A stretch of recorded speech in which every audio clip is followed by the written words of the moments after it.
ज़िंदगी है में एक बार फिर खुशामदीद मुलाकात आपकी कराएंगे मोहम्मद जाहिद से। अस्सलाम वालेकुम। वालेकुम अस्सलाम। जी, अब आपने ना वो मोहम्मद जाहिद हमारे ऐसे दोस्त हैं जो कि बहुत थोड़े से शर्मीले हैं और आहिस्ता आवाज़ में बात करते हैं, तो मैं आपसे आपकी स्ट्रगल के बारे में जो है वो सुनना चाहूँगी। आप 17 साल के हैं माशाल्लाह से। आप स्कूल गए? जी गया था। कहाँ तक तालीम हासिल किया? मैंने पहली क्लास से मेरे से अपना भाग गया था। अच्छा जी, पहली क्लास से छोड़ दिया। 7 साल की उम्र में पहली क्लास में आपने छोड़ दिया, क्या वजह? वो यार दोस्त भी ताने देते थे, लंगड़ा लंगड़ा कहते थे। अच्छा, जब आप देखें कि कितना ज़्यादा सोशल प्रेशर हो जाता है और हमारा माशरा बाज़ बार बहुत जालिम हो जाता है, हमें सपोर्ट करना चाहिए ऐसे लोगों को जिनको थोड़ी सी कभी। हाँ जी, ये जिसने मैंने बताया कि इदारे की वजह से जो ये इदारा नहीं पूरा माशरे के ऊपर बात आती है। हाँ जी, कि यहाँ सोशली हमें सोचना चाहिए कि एक तो बीमारी से बचाना एक मसला है, लेकिन एक बड़ी तादाद हमारे पास मौजूद है जो इस डिज़ीज़ से इफ़ेक्टेड है। उसमें माशरे का क्या रोल है, हमारा अपना क्या किरदार है, यानी कि बजाय इस इंसान को एक हौसला देना होता है। और फिर मुफ्ती साहब बैठे हैं, यकीनन किसी इंसान को किसी ऐसी चीज़ का ताना देना जो उसके अंदर मौजूद हो, तो इसके लिए गालिबन एक बार नबी सल्लल्लाहु अलैहि वसल्लम ने फरमाया कि ये इतना कड़वापन होता है कि अगर समंदर में इस कड़वाहट को डाल दें तो उसका मीठा पानी जो है कड़वा हो जाए। तो पूरे माशरे के ऊपर जो चीज़ आती है, यानी इस इंसान के लिए या इस किस्म के दूसरे इंसानों के लिए जो हमें एक रोल प्ले करना है, यानी मजहबी लिहाज से हमें अयादत का कितना यानी कि सवाब बताया जाता है कि अगर हम किसी को जा रहे हैं किसी अयादत के लिए, तो अयादत में क्या करना है, 2 मीठे बोल बोलने हैं, 2 मीठी सी उससे बातें करनी है, उसके साथ कितना बड़ा इसके साथ अजर सवाब है। लेकिन इसकी वजह से एक इंसान की ऐसी ज़िंदगी जो अपने लिए बेहतरी कर सकता था, एक एजुकेटेड इंसान हो सकता था, जिस तरह पोलियो के और मरीज़ भी एजुकेटेड हैं, उस ज़िंदगी से ही महरूम हुआ। अपने अल्फाज का, डॉक्टर साहब ने अपने अल्फाज का इस्तेमाल जो है आपको बहुत सोच समझ के करना चाहिए, क्योंकि इंसान के अल्फाज से जो हर्ट क्रिएट होता है, जो नुकसान पैदा होता है साइकोलॉजिकली सुनने वाले को, अगर वो नेगेटिव अल्फाज हैं तो तबाही मच सकती है। मगर माशाल्लाह से जाहिद जो है उन्होंने इसको बहुत अच्छी तरह से हैंडल किया, और जाहिद ने हमें ये भी बताया कि उन्होंने काम भी किया, बीच में रिक्शा चलाना शुरू किया। टांग की कमज़ोरी के बावजूद जो है जाहिद ने रिक्शा चलाना शुरू किया और ख़ुद से अपने पैरों के ऊपर वो खड़े हुए। और इंशाल्लाह आगे भी हम आपको ये रिक्वेस्ट करते हैं, हमारे देखने वाले भी डेफिनेटली आपसे रिक्वेस्ट करेंगे कि आप जाहिद दोबारा से अपनी तालीम जो है उसका आगाज़ करें, उसको शुरू करें, एक बार फिर कोशिश करें पढ़ने की, क्योंकि ये एक कमज़ोरी है। अब आपको you have to deal with it, और इसके साथ आपको ज़िंदगी आगे गुजारनी है। और आप में इतनी हिम्मत है माशाल्लाह से कि आपने रिक्शा चला लिया, मतलब दैट्स अ डिफ़िकल्ट थिंग, बड़ी मुश्किल काम है ये माशाल्लाह। ठीक है, आप देखने वालों को कुछ कहना चाहेंगे जो इस वक्त आपके जैसे हज़ारों यहाँ पे अफराद मौजूद हैं बाहर जिनको पोलियो वायरस ने अफेक्ट किया है? माशाल्लाह से आप थोड़ा चल सकते हैं, थोड़ा सा कमजोरी है, मगर ना टांग में दर्द हो गिर गया था। अच्छा जी, ठीक, मगर फिर भी आप जैसे हज़ारों हैं जो आपसे इंकरेजमेंट लेना चाहते हैं, आपसे हौसला जो है वो लेना चाहते हैं, आप उनको क्या कहना चाहेंगे? अल्लाह पाक उनको भी सही करे, सही करे। अच्छा, आमीन इंशाल्लाह। डॉक्टर साहब आपकी तरफ मैं आऊँगी, मगर मुफ्ती साहब से मैं पूछना चाहूँगी, ऐसे तमाम अफराद जो कि अपनी ज़बान से किसी की कमज़ोरी जिसमें उसका कोई कसूर नहीं है, और अगर कसूर हो भी फिर भी अगर उसे कमज़ोरी है, वो हर्ट करते हैं, उनको तकलीफ़ देते हैं, तो हमारा दीन ऐसे अफराद के बारे में क्या कहता है? बात दरअसल ये है कि कुरान और सुन्नत तो किसी को हकीर दिखाने से मना फरमाता है। हमारा दीन इस बात को बिल्कुल पसंद नहीं करता कि आप किसी को हकीर देखें, बल्कि यह है कि कुरान और सुन्नत तो ये देखता है कि अपनी ज़ात के अंदर ऐब तलाश करो, दूसरे के अंदर अच्छाइयाँ देखो। तो हमें चाहिए कि हम दूसरे की अच्छाइयाँ जो हैं वो जाहिर करें और वो लोगों के सामने लाएं। बसूरत दीगर फिर वही होगा कि जिस तरह लोग कम्प्लेक्स का शिकार हो जाते हैं और उनकी जो है वो हौसला वाली जो हिम्मत है वो दम तोड़ जाती है।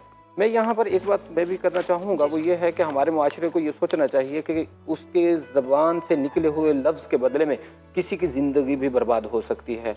एक अरबी शायर है, उसने बहुत प्यारा शेर कहा कि फरमाया कि जराहतुस सिनान लहत्तयामु वला यल्तामु मा जरहल लिसान। हथियारों के ज़ख्मों का भरना मौजूद है, हथियारों के ज़ख्म ख़त्म हो जाते हैं लेकिन ज़बान के ज़ख्म ख़त्म नहीं होते। तो इसके बहुत सारी मिसालें हमारे सामने हैं, जैसे कि हमारा ये भाई यहाँ पर मौजूद है। अगर किसी ने इनकी हौसला अफजाई की होती, इन्हें ये कहा होता कि देखें बेटा, आपकी टांग में तो कमज़ोरी पाई जा रही है, आपसे कितने ऐसे हैं कि जिनकी टांग में ऐसी माजूरी है कि वो अपनी टांग को उठा भी नहीं सकते। आप तो माशाअल्लाह इतनी हिम्मत रखते हैं, तो आप थोड़ी सी और हिम्मत पैदा करें।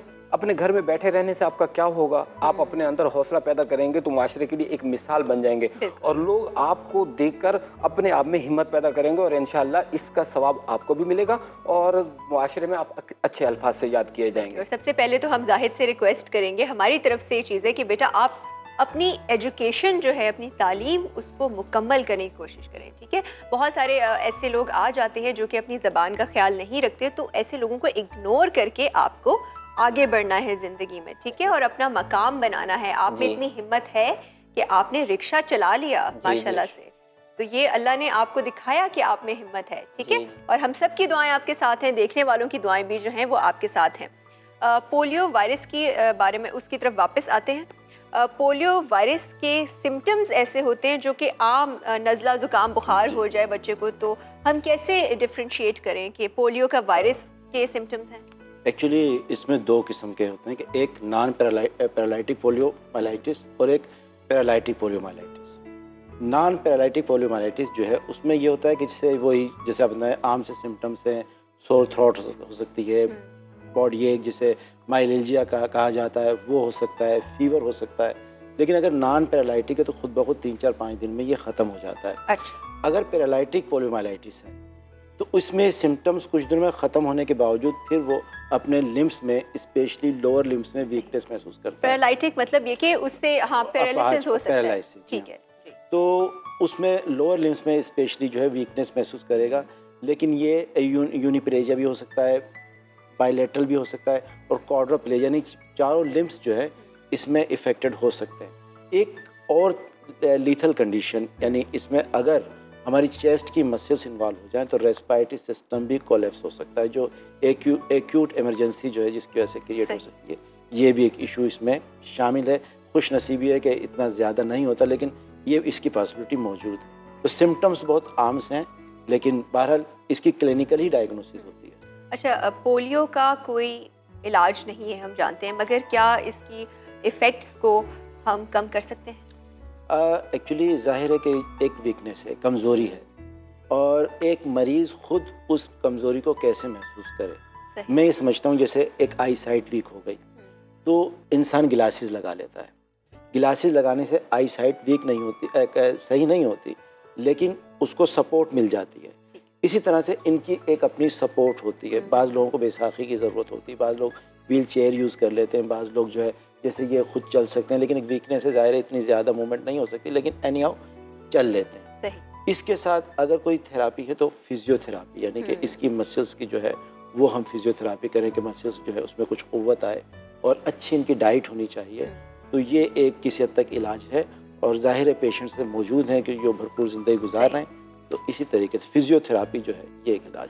अच्छा, मुफ्ती साहब, वालिदैन के ऊपर कितनी बड़ी जिम्मेदारी है? दीन ने उनके ऊपर ये जिम्मेदारी दी है कि वो अपने बच्चों को प्रोटेक्ट करके रखें, उनका ख्याल रखें, उनको बीमारियों से बचाएं, और अगर वो सब कुछ जानते हुए भी अपने बच्चों के लिए वो इकदाम नहीं उठाते जो उनको सही उम्र में उठाने चाहिए, तो उनके बारे में आप क्या कहें? देखिए, वालिदैन की जिम्मेदारी है वो अपने बच्चों की सेहत का भरपूर ख्याल रखें, और उनके हौसला अफजाई के लिए खुद अल्लाह के हबीब ने फरमाया कि ला दाआ इल्ला लहू दवाउन इल्लल मौत। कोई बीमारी ऐसी नहीं है कि उसकी दवा मौजूद ना हो सिवाय मौत के। तो ये हौसला अफजाई वाली बात है कि जब कोई भी बीमारी लाहिक हो जाए तो उसके लिए फ़ौरन जो है वालिदैन को अपना किरदार अदा करना चाहिए। मगर बदकिस्मती से हमारे माशरे में कुछ वालिदैन ऐसे हैं कि जो बच्चों की तरफ से जो है वो बिल्कुल बेफिक्र हुए हुए हैं। जबकि हम कुरान पाक में गौर करें तो अल्लाह ताला ने बच्चे के बचपन को बुनियाद बनाया है वालिदैन पर रहम करने के लिए। कुरान में अल्लाह रब्बुल आलमीन फरमाता है वक़ुर रब्बिरहम्हुमा कमा रब्बयानी सगीरा। ऐ प्यारे हबीब, आप ये फरमा दीजिए कि मेरे वालिदैन पर ऐसे रहम फरमा जैसा कि बचपन में इन्होंने हम पर रहम किया। अब ये जो हमारी बीमारी है इसका ताल्लुक़ खालिसतन बचपन के साथ है, जिसको आज हम डिस्कस कर रहे हैं। तो इस वक्त वालिदैन की जिम्मेदारियाँ होती हैं कि अपने बच्चों को जो है वो ख्याल करें और उनकी सेहत के लिए हर मुमकिन कोशिश करें। उसके लिए अगर जैसा कि ये बीमारी जो है वो गंदगी से भी फैलती है, सही। उसके लिए चाहिए वालिदा बेहतरीन किरदार अदा कर सकते हैं घर की सफाई सुथराई के अंदर। इसी तरह वालिद जो हैं वो भी अपना किरदार अदा कर सकते हैं। तो बच्चों को साफ़ सुथरा रखें, घर को साफ़ सुथरा रखें, इससे जो है इस बीमारी से बचने के तरीके मुतबक पाए बिल्कुल जी। और ब्रेक का टाइम आ गया है और ब्रेक से वापस आएंगे तो जाहिद से मज़ीद गुफ्तगू करेंगे। ये बड़े सच्चे हैं, बहुत ज़्यादा ऑनेस्टी से जवाब देते हैं, मुझे इनकी बात बहुत अच्छी लगी। आपसे मिलते हैं इस वक्फे के बाद।